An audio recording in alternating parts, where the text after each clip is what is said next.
इधर देखो, यहां देखो, सब लोग सुनो। तो हरपाल नाम के एक भक्त थे भगवान के,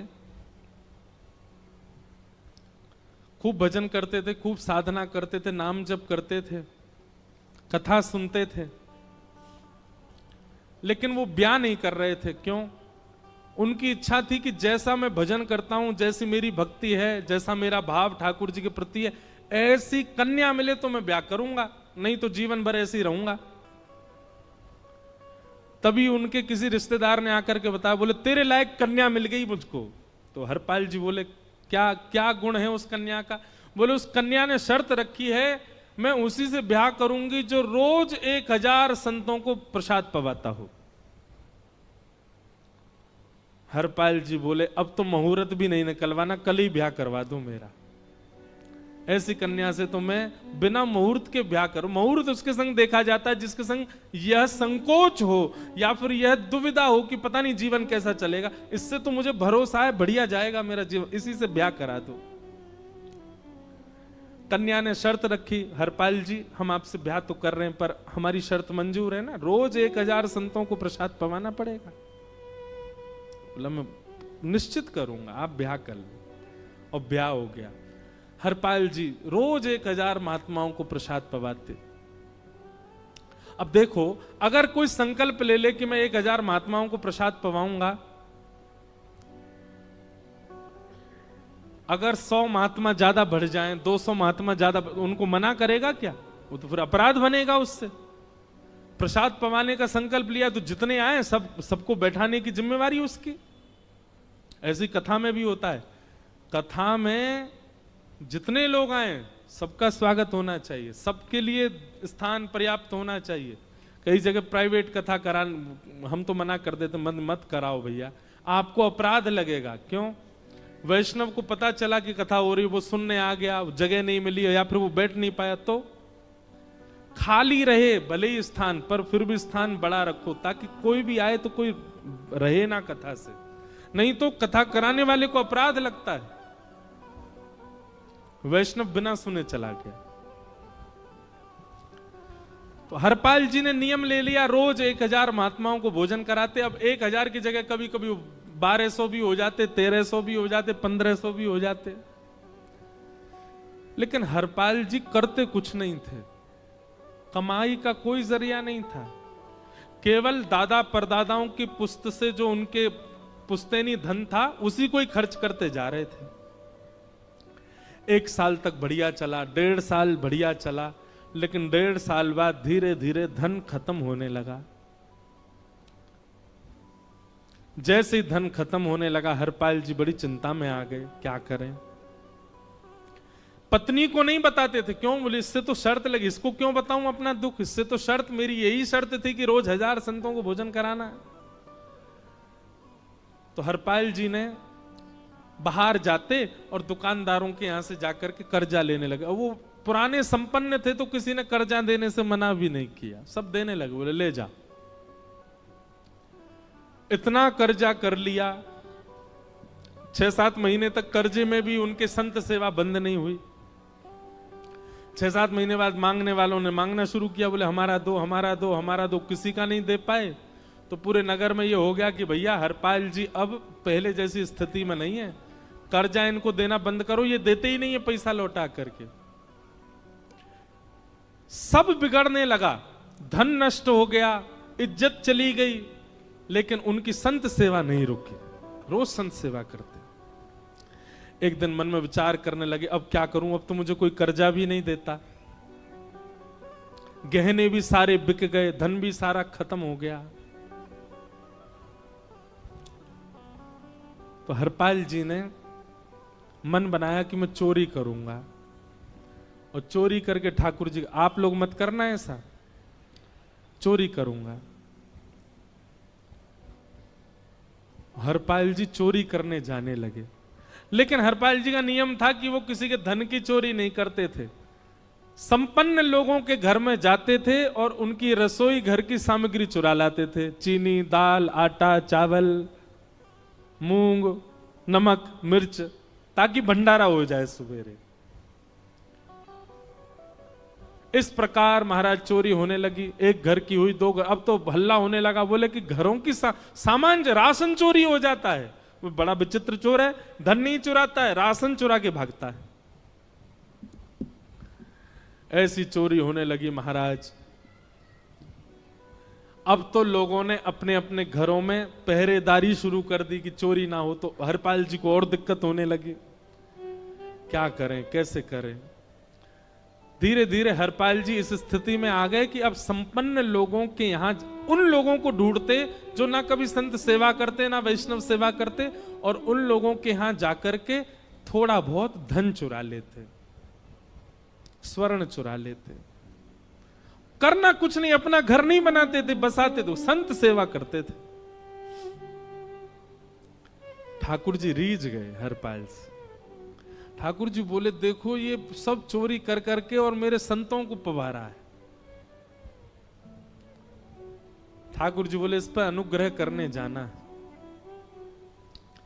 भगवान सिंहासन से उठ करके तैयार होने के लिए गए, और बढ़िया महाराज नकली सी मूछ लगा करके, ऊपर सिर पर पाग पहन करके, और थोड़ा पेट सा बाहर निकाल के, गले में खूब सारी जंजीर डाल के, हाथों की हर उंगली में अंगूठी पहन करके, सोने की जूतियां डाल करके, कौंधनी सोने की पहन करके, और एक बैंत समझते, वृद्ध लोग लेकर के चलते, बैंत, सोने का मड़ा हुआ बैंत लेकर के ठाकुर जी तैयार हो गए, एक सेठ जी बन गए।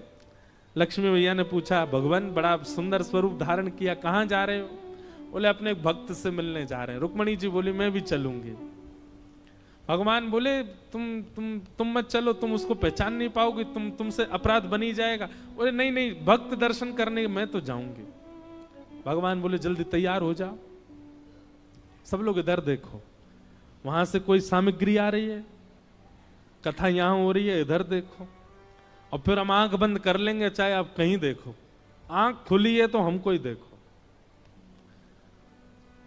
रुक्मणी जी एक सेठानी बन गई, ठाकुर जी सेठ जी बन गए, और दोनों ने मन में विचार किया कि हरपाल जी को दर्शन देना है। और यहां हरपाल जी की स्थिति क्या थी? अब संत सेवा के लिए कहीं से भी धन नहीं मिल रहा था। तो हरपाल जी एक मार्ग पर जाकर के बैठ गए और सोचने लगे, कोई धनवान यहां से निकलेगा तो उसको लूट लूंगा, और लूट के भाग जाऊंगा, सारा धन संत सेवा में लगा दूंगा।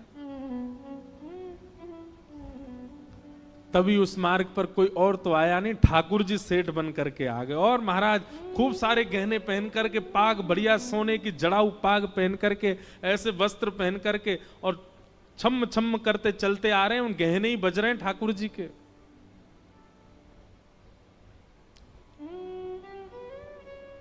हरपाल जी ने जैसे नेत्र खोल करके देखा, ठाकुर जी के रूप यौवन और सबरी उनके श्रृंगार को देख करके हरपाल जी बोले, ये तो एक आध साल के भंडारे की व्यवस्था आ रही है सामने से। इतने में ही सेठानी जी, रुक्मणी जी भी आई।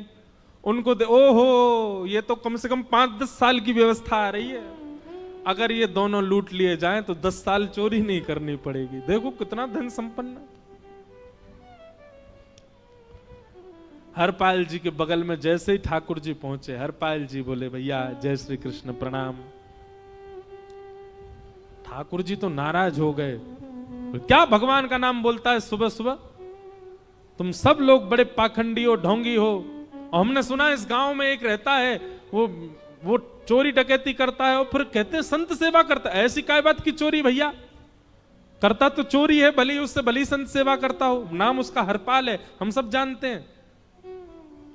भगवान का नाम मत लो हमारे सामने। हरपाल जी समझ गए, वो तो बिल्कुल भगवत विमुख है, इसकी तो एक अंगूठी भी नहीं छोड़नी मुझको, इसका तो सब लेके जाऊंगा। अगर ये बदले में जय श्री कृष्णा बोलता तो एक आध गहना छोड़ देता है इसका में, पर ये तो इतना बिखर रहा है भगवान का नाम सुन के, इसका कुछ नहीं छोड़ूंगा, सब ले जाऊंगा।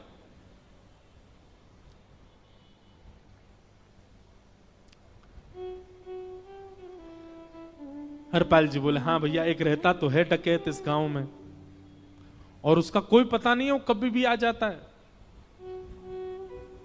लेकिन एक मार्ग जंगल में होकर के है, उसमें गांव में नहीं जाना पड़ता। जंगल से गुप्त चुप निकल करके पूरे गांव पार हो जाएंगे, आप शहर पहुंच जाओगे। उसका रास्ता मुझे ही पता है। सेठ जी बोले तो तुम हमको पार करवा दो। हरपाल जी बोले मैं पार तो करवा दूंगा, लेकिन भगवान मेरे घर कुछ मेहमान आए हैं, उनके भोजन आदि की व्यवस्था के लिए मैं तो बाजार आया था, मेरे पे धन नहीं है। आप यदि मुझको कुछ दे देंगे तो मैं घर पर व्यवस्था करके आऊंगा, तुरंत आपको लेकर के गांव पार करवा दूंगा। ठाकुर जी ने उसको कुछ सोने की मोहर दे दी। बोले लो तुम अपने घर की व्यवस्था कर आओ। हरपाल जी ने सामग्री खरीदी, घर पर पहले व्यवस्था करके आए। बोले आज की व्यवस्था हो जाए, क्योंकि आज तो 10 साल का सब चोरी करना समय लगेगा। पत्नी से कहा भोजन प्रसादी बनाओ, संतों को पवाओ। संत पूछेंगे मैं कहां है, तो कहना कि आप लोगों की 10 साल की व्यवस्था करने गए आज। हरपाल जी लौट करके आए और सेठ जी से कहा आइए आइए चल दीजिए मेरे साथ, और हमारे संगी चलना बिल्कुल। ठाकुर जी रुक्मणी जी चलने लगे। जैसे ही विहंगम जंगल में पहुंचे, भयंकर भयावह जंगल, बीच जंगल में जैसे ही पहुंचे, हरपाल ने पीछे मुड़ करके देखा, दोनों चले आ रहे हैं। तुरंत महाराज वो तो अपने रूप में आ गया, शेर की तरह गर्जना करने लगा, अपनी लाठी धर दी सामने और अपने सिर का स्वाफा निकाल करके सामने बिछा दिया। भगवान जो सेठ जी के रूप में आया, भगवान बोले भैया ये क्या कर रहे हो? बोले मैं ही हरपाल हूं। सारे सामग्री निकालो, डाल दो यहां पे, एक चीज भी मत छोड़ना, नहीं तो तुम जानते नहीं हो तुम्हारा क्या करूंगा। ठाकुर जी तो थर थर कांपने लगे। रुक्मणी जी बोली देखो कैसा नाटक कर रहे हैं। रावण के आगे नहीं डरे थे, कुंभकर्ण के आगे नहीं डरे, हिरण्यकश्यप के आगे नहीं डरे, और वो हरपाल के आगे ऐसे कांप रहे हैं। भगवान तो मन की सब समझ जाते हैं, कौन ही मारने, वो तुम भी कांपो क्यों? बोले भक्त है भैया, ये हमारो भक्त है। अनुब्रजम में हम नित्यम पूये ये तन्य रेणु भी, इसने हमारे लिए सब गवा दिया, हमारे वैष्णव संतों के लिए सब लुटा दिया, इसके आगे भयभीत होने में कोई लज्जा नहीं। लक्ष्मी नारायण दोनों कांप रहे हैं और हरपाल कह रहा सब निकालो। ए सेठानी जी कान के कुंडल उतारो। कान कुंडल उतार दिए, नाक की नथनी उतार दी, सब उतार उतार के धर दिए, हाथों के सब कड़ूला आदि भी धर दिए। भगवान ने भी अपने सब उतार। बोले बैंत कहां लेके जा रहे हो? उसको भी धर दो। बोले अरे भैया बुढ़ापे की लाठी, हम गिर जाएंगे। बोले कुछ नहीं गिरोगे, धर दो इसको। जीवन में कभी राम ना, जय श्री कृष्ण बोलने पे चिल्ला रहे थे मुझ पे, रखो इसको यहां पे। सारा धर दिया। बोले बहुत बढ़िया हो गया, अब 10 साल की व्यवस्था हो गई। इतने में भगवान की कनिष्ठ उंगली में एक अंगूठी थी। हरपाल बोला ये कहां बचा के ले जा रहे हो, उसको दो। बोले अरे भैया ये तो बहुत बचपन की हमारी अंगूठी है और ये आज तक हमारी निकली ही नहीं है और ये निकल ही नहीं पाएगी, इसको बाहर हम निकाल ही नहीं सकते, इसको तो रहने दो हमारे पास। बोले तुम क्या जानो, इस अंगूठी से कम 1 हफ्ता संत भोजन होगा और तुम पे तो दया करनी नहीं है। चिल्लाए थे मुझ पे जय श्री कृष्ण बोलने पर, निकालो इसको। भगवान खूब प्रयास करें, वो नहीं निकले तो हरपाल जी ने उंगली पकड़ी। बोले इसको काट देता हूं मैं, तुम्हारे पास उंगली रहने का कोई काम नहीं है, तुम उंगली से करते ही क्या हो। और महाराज जैसे ही उंगली पकड़ करके काटने का मन किया, वो काटने ही वाले थे, इतने में ही द्वारिकाधीश भगवान शंख चक्र गदा पद्म धारण करके प्रकट हो गए सामने। रुक्मणी जी महालक्ष्मी के रूप में प्रकट हो गई और दोनों ने अपने अंक में हरपाल को भर लिया। हरपाल जी समझ नहीं पा रहे ये क्या हुआ, दूर हटे। बोले नाथ, बोले हम साक्षात द्वारिकाधीश, ये साक्षात रुक्मणी तुम्हारी भक्ति से प्रसन्न होकर तुमको दर्शन देने आए हैं। हरपाल जी घुटने के बल बैठ गए, रोने लगे, सर रख दिया चरणों में, पटकने लगे। बोले नाथ,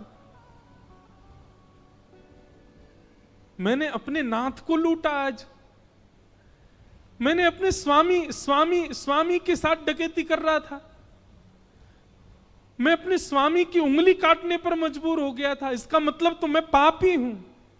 मेरा पाप इतना प्रचंड हो गया कि मैं आपके रूप को नहीं पहचान पाया। भगवान ने हृदय से लगा, नहीं हरिपाल, तुमने कभी अपने लिए प्रयोग थोड़ी किया। तुम्हारी पत्नी भूखे सो जाते हो, लेकिन संतों को भूखा नहीं जाने देते। ठीक है, उसके लिए भले ही तुमने वह गलत मार्ग अपनाया जो नहीं अपनाना चाहिए था, परंतु उसमें उद्देश्य कोई और तो नहीं था, मेरे जनों की सेवा ही तो थी, मेरे वैष्णवों की सेवा। और देखो हरपाल, एक मेरी बात सुनो, आज तुम्हारे मन में ग्लानि होती है कि तुमने दूसरों का धन हड़प करके और उससे संत भोजन कराया। वास्तव में इसका विधान शास्त्रों में यह बताया गया, जिसके धन से भोजन बना और संतों ने पाया, परोसा भले ही किसी ने भी हो, कार्यक्रम भले ही किसी ने भी कराया हो, पर धन जिसका लगता है पुण्य उसी को मिलता है।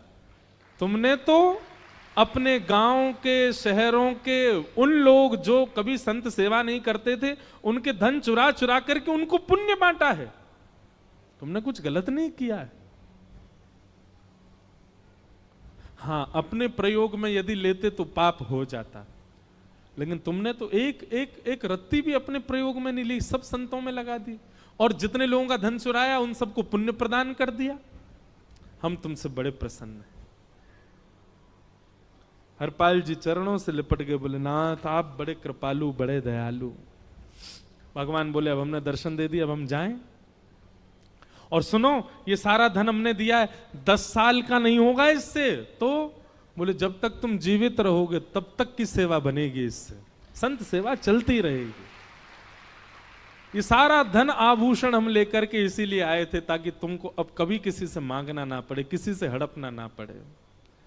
भगवान जाने लगे तो हरपाल जी चरणों में गिर गए, बोले नाथ आज मैं आपके दर्शन कर पाया, मैं संत सेवा कर पाया, इसमें सबसे बड़ा योगदान मेरी पत्नी का है। उसने नियम नहीं बनाया होता तो शायद मैं कभी ऐसा नहीं करता। आप उसको दर्शन दिए बिना जाएंगे, मैं उसको क्या बताऊंगा? मैं उससे जाके कह भी नहीं पाऊंगा कि आप मुझे मिले, और उसकी वजह से आप मुझे मिले हो, कृपा कर उसको दर्शन दे दीजिए। ठाकुर जी बोले ठीक है। तुरंत लक्ष्मी नारायण भगवान ने छोटे छोटे बालकों का रूप धारण कर लिया और हरपाल जी की गोद में बैठ गए, और हरपाल जी अपनी गोद में लेकर के ठाकुर जी को घर पर आए, और आकर के अपनी अरे सुनो देखो कौन आए हैं। जैसे बाहर आकर के देखा तो नन्हे से ठाकुर जी, नन्ही से रुक्मणी जी गोद में बालकों की भांति बैठे हैं। बोले अरे इतने सुंदर सुंदर बालक। बोले बालक नहीं है, ये साक्षात जगन्नाथ भगवान, साक्षात रुक्मणी जी, साक्षात द्वारिकाधीश हैं। तुरंत ठाकुर जी अपने रूप में प्रकट हो गए और दोनों दंपति को दर्शन दे करके भगवान वहां से प्रस्थान कर गए। बोलो भक्तवत्सल भगवान। तो